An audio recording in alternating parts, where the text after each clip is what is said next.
model Dick and Carey. Mulanya, Walter Dick menerbitkan sebuah buku yang berjudul The Systematic Design of Interaction, yakni pada tahun 1978 bersama mahasiswa pasca sarjananya yang bernama Lou Carey. Buku tersebut juga tidak luput dari campur tangan suami Lou Carey yang bernama James.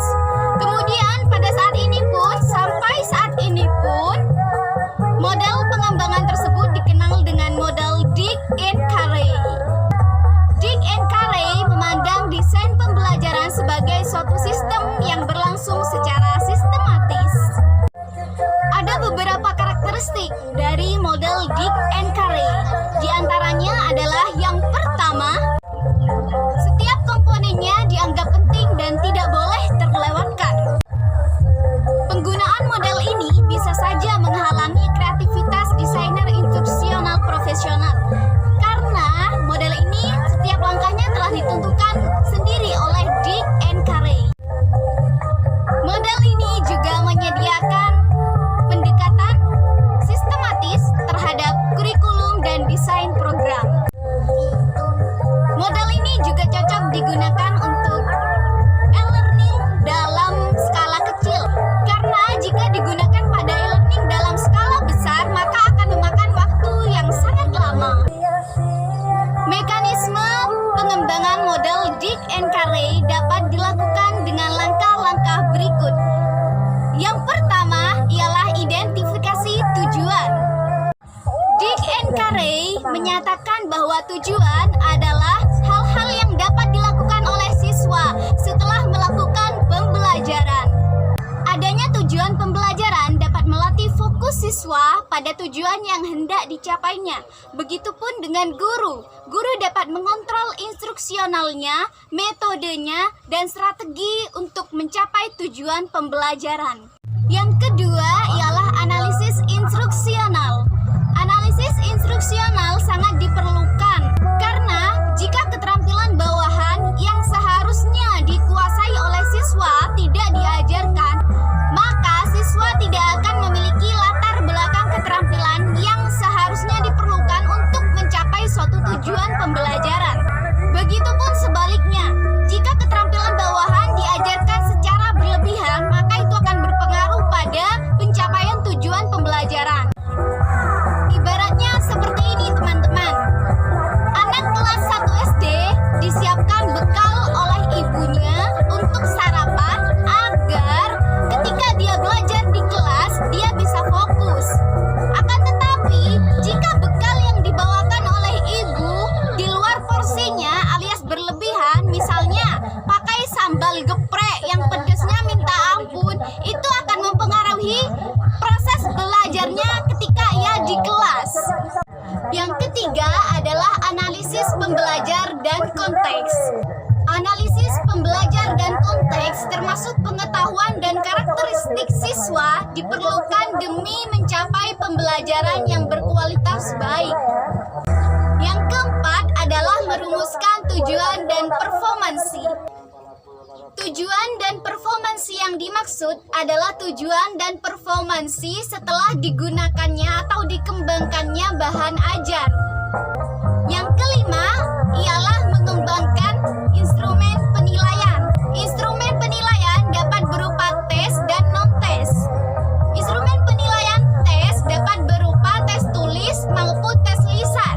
Sedangkan non-tes dapat dilakukan dengan cara mengamati pola perilaku siswa ketika dilangsungkan pembelajaran. Yang keenam adalah mengembangkan strategi pembelajaran. Strategi pembelajaran adalah suatu rencana kegiatan atau aktivitas yang telah dirancang untuk mencapai suatu tujuan pembelajaran. Yang ketujuh adalah mengembangkan dan memilih materi pembelajaran. Materi pembelajaran adalah isi pembelajaran yang berupa pengetahuan, keterampilan, dan nilai sikap. DC menyarankan 3 pola kepada pendidik atau guru dalam mengembangkan materi pembelajaran. Ketiga pola tersebut diantaranya, yang pertama, pengajar merancang bahan pembelajaran. Pengajar memilih dan mengubah bahan ajar yang ada agar sesuai dengan strategi pembelajaran. Pengajar menyampaikan semua pembelajaran menurut strategi pembelajaran yang telah disusun. Yang kedelapan adalah evaluasi formatif. Evaluasi formatif ini dapat dilakukan dalam 3 waktu. Yang pertama, sebelum dilangsungkannya pembelajaran atau digunakannya bahan ajar. Yang kedua, saat digunakannya bahan ajar. Dan yang ketiga adalah setelah menggunakan bahan ajar. Langkah yang kesembilan adalah melakukan revisi. Dick and Carey atau DC menyampaikan terdapat 2 revisi yang perlu dipertimbangkan, yakni revisi terhadap isi bahan pembelajaran agar lebih disesuaikan dengan strategi pembelajaran, dan revisi cara-cara yang digunakan dalam penggunaan bahan ajar tersebut. Langkah yang terakhir, yakni yang ke-10, ialah evaluasi sumatif. Evaluasi sumatif ini disebut juga dengan penilaian, yakni berupa angka-angka yang digunakan sebagai keputusan terhadap kinerja siswa. Selanjutnya kita masuk pada penjelasan model Hanafin and Peck. Model Hanafin and Peck adalah model yang berorientasi pada produk. Pengembangan bahan ajar menggunakan model Hanafin and Peck dapat dilakukan melalui 3 fase. Di antaranya adalah fase pertama, fase analisis kebutuhan. Fase ini dilakukan untuk mengetahui kebutuhan apa saja yang diperlukan dalam mengembangkan bahan ajar. Nah, pada fase ini ada tahap-tahap yang harus diikuti. Tahap pertama ialah tahap pengumpulan informasi. Pada tahap ini, segala informasi dikumpulkan oleh pengembang sebagai dasar dalam mengembangkan bahan ajar. Tahap yang kedua ialah identifikasi kesenjangan. Kaufman dan English dalam Wina tahun 2008 menyampaikan bahwa terdapat 5 elemen yang saling berkaitan, yaitu input, proses, produk, output, dan outcome. Fase yang kedua adalah fase desain. Fase ini bertujuan untuk mengidentifikasi dan mendokumenkan kaidah yang paling baik untuk mencapai tujuan pembuatan bahan ajar. Yang terakhir adalah fase ketiga, yakni pengembangan dan implementasi.